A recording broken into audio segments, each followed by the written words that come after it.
Bienvenue à tous.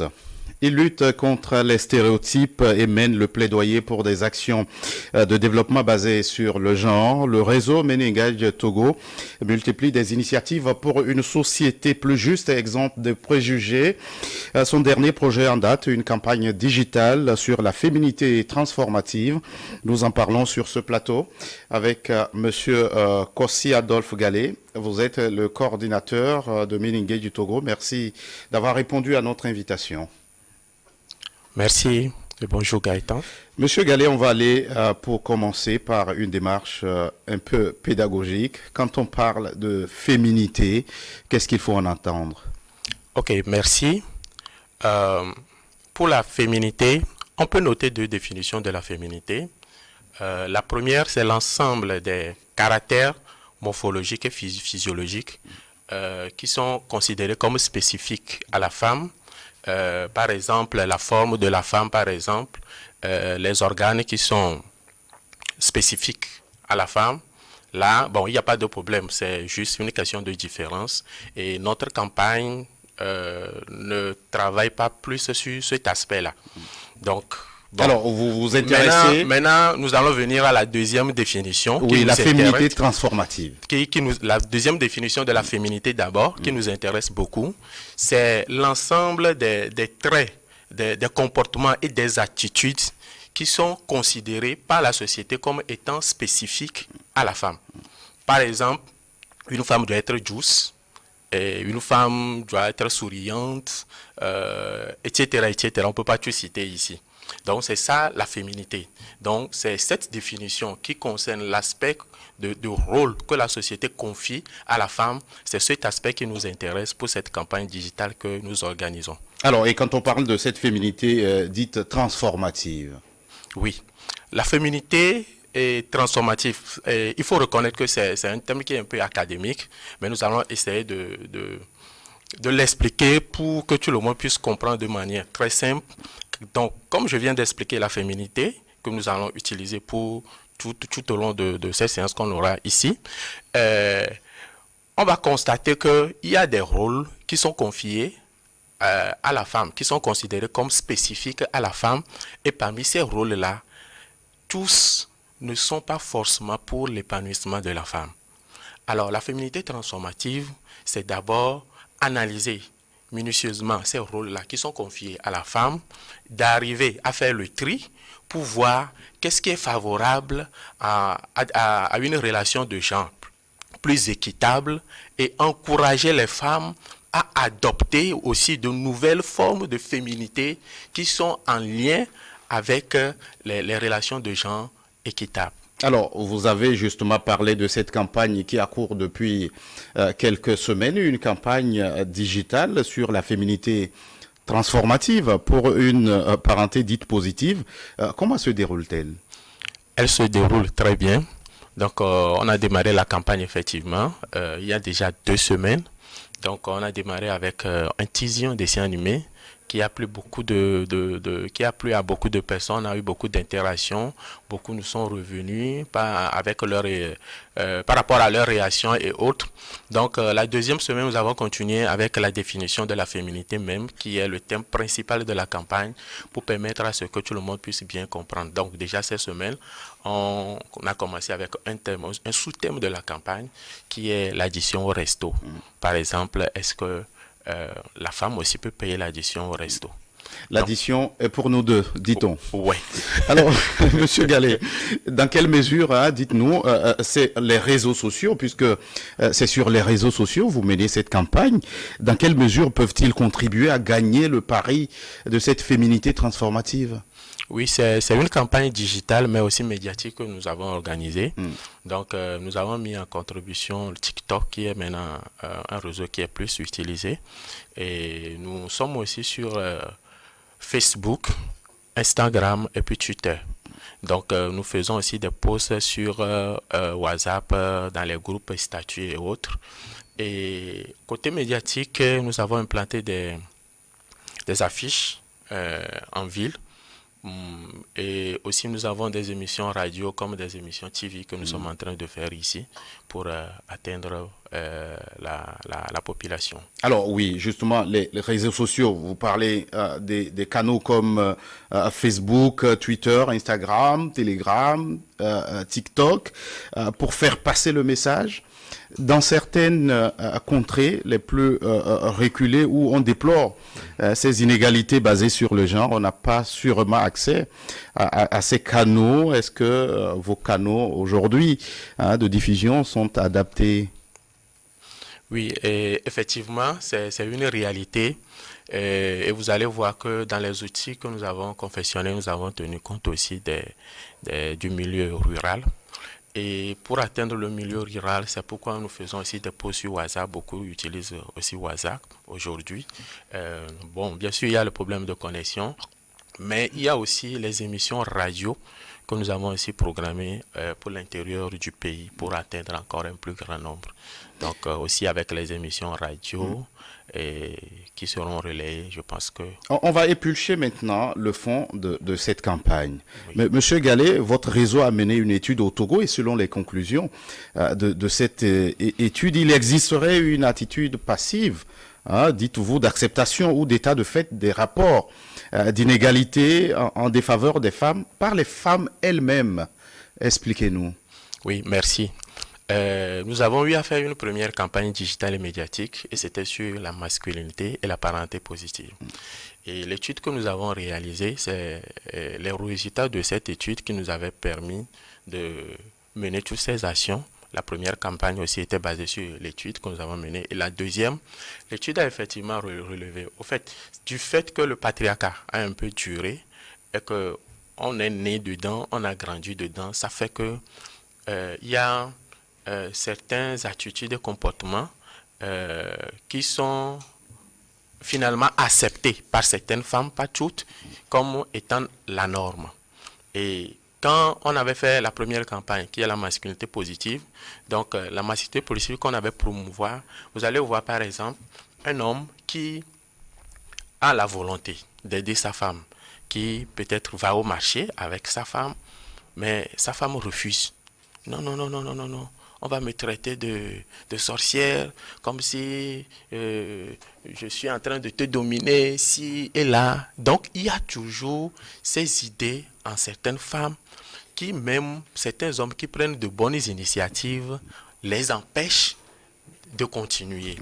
Et même dans l'environnement, peut-être au marché, même déjà, quand on va voir un homme qui tient le panier pour faire les achats, sa femme à côté, même les autres femmes vont commencer par critiquer, mais c'est quoi ça? Mais c'est quoi ça? Parce que ça a duré tellement que on ne voit pas en cela une bonne chose. Donc voilà un peu ces aspects-là. C'est pourquoi on veut susciter des réflexions autour de la question de la féminité pour qu'on puisse et analyser les choses. Au fait, nous ne sommes pas là pour dire aux gens, faites ceci, voilà la féminité qui est bonne et autres là. Non, non, non, non, loin de là. On ne maîtrise même pas tous les contextes dans lesquels les gens vivent. Il semble que vous avez été aussi taxé de rebeller les femmes contre leur mari. Non, et effectivement, avec ce travail d'égalité genre, d'autres le pensent ainsi. C'est pourquoi au niveau de nous, notre réseau Men Engage, notre spécificité, c'est de travailler aussi avec les hommes et les garçons. Et justement, alors pour des relations de genre plus équitables, oui. Alors quelle peut être la part de contribution des hommes à inverser ou impacter les rôles attribués aux femmes par la société? Merci. Les hommes ont un rôle très important à jouer, d'autant plus que jusqu'aujourd'hui, c'est le patriarcat qui domine plus et que la majeure partie du pouvoir est toujours concentrée dans la main des hommes. Donc les hommes peuvent prendre des décisions pour changer la donne et ce serait plus facile.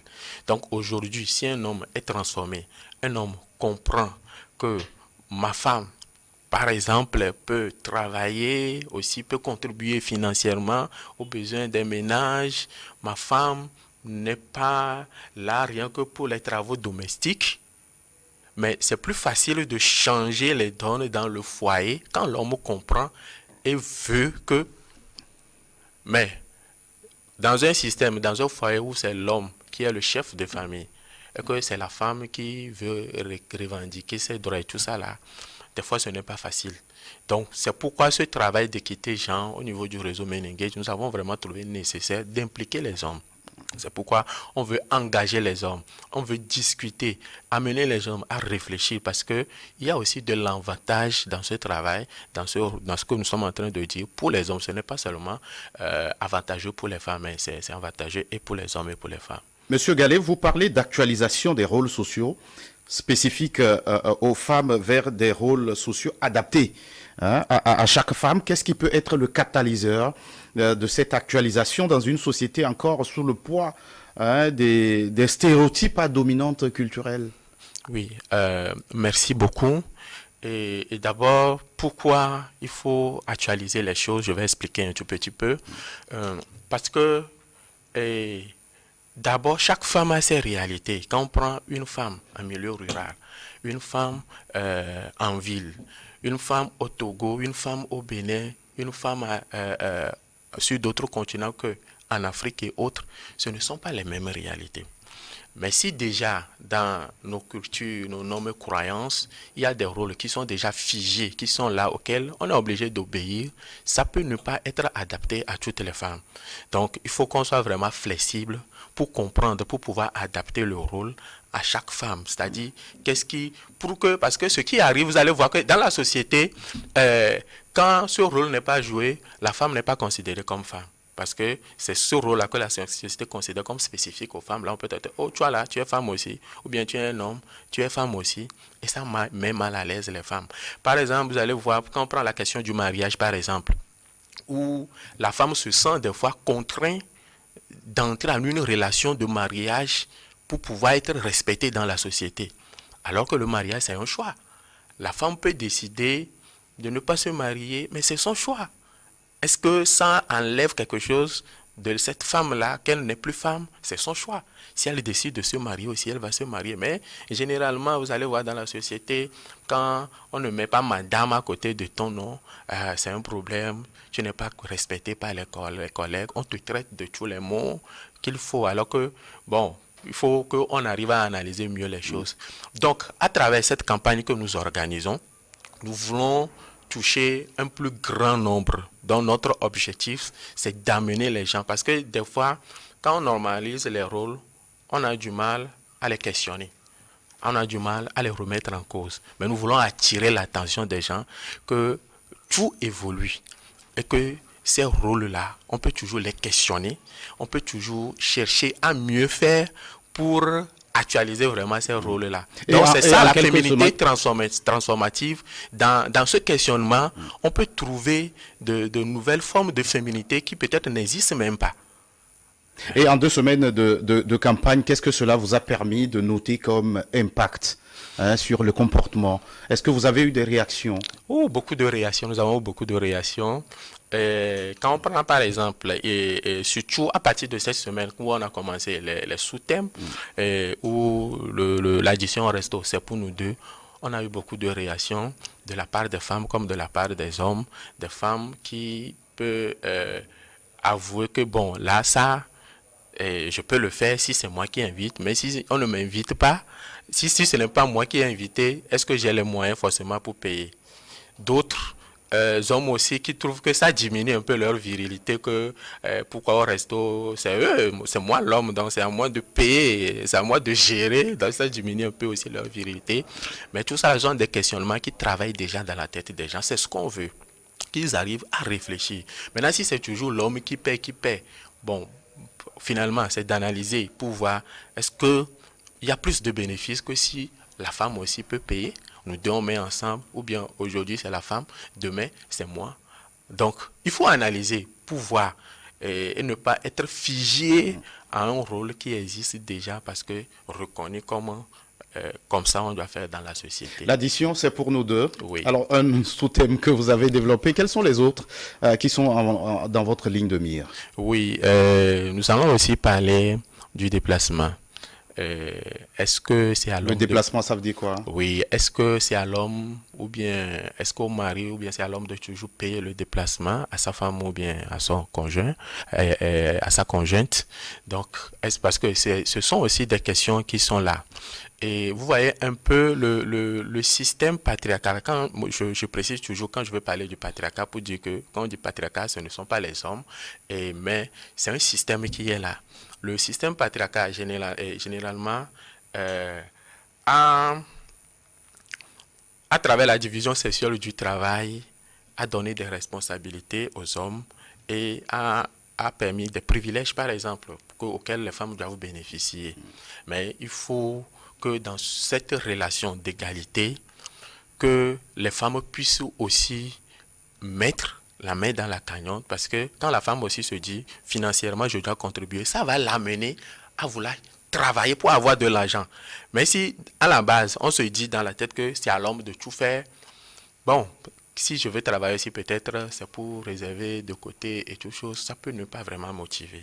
Mais quand déjà on sait que la femme aussi peut mettre, c'est une manière d'amener aussi la femme à travailler, à avoir de l'argent pour payer le déplacement, contribuer aux besoins financiers du ménage et tout autre. Monsieur Gallet, un changement de comportement dans la société, c'est votre combat. Y a-t-il un plaidoyer que vous menez auprès des pouvoirs publics, peut-être pour d'autres dispositions à renforcer? Très rapidement avant qu'on ne se sépare. Oui, merci beaucoup. Nous avons prévu faire beaucoup de plaidoyer au niveau des autorités, toujours pour améliorer plein de choses. Et nous reconnaissons que quand même au Togo, il y a beaucoup d'avancées qui sont faites dans ce domaine d'équité genre. Mais on ne finira toujours, c'est un travail de longue durée. Donc nous allons toujours essayer d'améliorer les choses. Au moment opportun, nous allons nous adresser aux autorités particulièrement. Avant qu'on ne se sépare, auriez-vous un mot de la fin, monsieur Adolphe Gallet? Oui, je remercie tout le monde. Je remercie les organisations membres du réseau. Aujourd'hui, nous sommes 9 organisations à être membres de ce réseau Menengue du Togo, dont le secrétariat de ce réseau est assuré par l'ONG AFAD. Donc, je remercie toutes les organisations membres aussi AFAD, qui fait beaucoup d'efforts pour maintenir le réseau en vie. Donc, chapeau à AFAD. Je travaille à AFAD. Et aussi, je remercie les partenaires financiers qui nous ont beaucoup soutenus pour que cette campagne ait lieu. En particulier Yamané Suisse. Vivement qu'elle aboutisse à de bons résultats, monsieur Yves, pardon, hein, c'est plutôt Adolphe Rossi Gallet. Oui. Merci d'être passé sur ce plateau. Merci Gaston pour Gaëtan pour le temps d'antenne. Merci à vous qui êtes restés à notre compagnie. À très vite pour un autre numéro de votre émission Focus.